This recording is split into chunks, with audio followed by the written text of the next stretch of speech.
ಆಚಿ ಮಸಾಲ. ಎಂತ ಅಡಿಗೆಯ ರುಚಿಯಾಗೋ ರಹಸ್ಯವು 20 ರೂಪಾಯಿ. ಲೋಕಾಯುಕ್ತ ಬಲೆಗೆ ಬಿದ್ದಿದ್ದಾರೆ ಬೆಸ್ಕಾಂ ಅಧಿಕಾರಿಗಳು. ಲಂಚ ಪಡೆಯುವಾಗ ರೆಡ್ ಹ್ಯಾಂಡ್ ಆಗಿ ಲಾಕ್ ಆಗಿದ್ದಾರೆ. ಭ್ರಷ್ಟ ಬೆಸ್ಕಾಂ ಎಡಬ್ಲ್ಯೂ ಹಾಗೆ ಜೆಇ ಲೋಕಾಯುಕ್ತ ಬಲೆಗೆ ಬಿದ್ದಿದ್ದಾರೆ. ಬೆಂಗಳೂರು ನಗರದ ಹುಳಿಮಾವು ಬೆಸ್ಕಾಂ ಅಧಿಕಾರಿಗಳು ಇವರು. ಎಡಬ್ಲ್ಯೂ ನಾಗರತ್ನ ಹಾಗೆ ಜೆಇ ಅಂದರೆ ಜೂನಿಯರ್ ಇಂಜಿನಿಯರ್ ಸ್ವಾಮಿ ಇವರಿಬ್ಬರು ಬೆಸ್ಕಾಂ ಅಧಿಕಾರಿಗಳು 1,50,000 ಹಣ ಪಡೆಯುವಾಗ ಲಾಕ್ ಆಗಿದ್ದಾರೆ.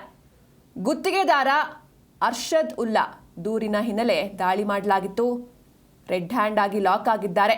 ಬೆಸ್ಕಾಂ ಅಧಿಕಾರಿಗಳನ್ನು ವಶಕ್ಕೆ ಪಡೆದು ವಿಚಾರಣೆಯನ್ನ ನಡೆಸಲಾಗ್ತಾ ಇದೆ. ಲಂಚವನ್ನ ಪಡಿಬೇಕಾದ್ರೆ ರೆಡ್ ಹ್ಯಾಂಡ್ ಆಗಿ ಇಬ್ರು ಎಡಬ್ಲ್ಯೂ ಹಾಗೆ ಜೆಇ ಲಾಕ್ ಆಗಿದ್ದಾರೆ. ಗುತ್ತಿಗೆದಾರ ಅರ್ಷದ್ ಉಲ್ಲಾ ದೂರಿನ ಹಿನ್ನೆಲೆ ದಾಳಿ ನಡೆದಿತ್ತು. 1.5 ಲಕ್ಷ ಹಣ ಲಂಚವನ್ನ ಪಡೆಯುವಾಗ ಈ ಇಬ್ಬರು ಅಧಿಕಾರಿಗಳು ಲಾಕ್ ಆಗಿದ್ದಾರೆ. ಬೆಂಗಳೂರು ನಗರ ಹುಳಿಮಾವು ಬೆಸ್ಕಾಂ ಅಧಿಕಾರಿಗಳು ಇವರಿಬ್ರು.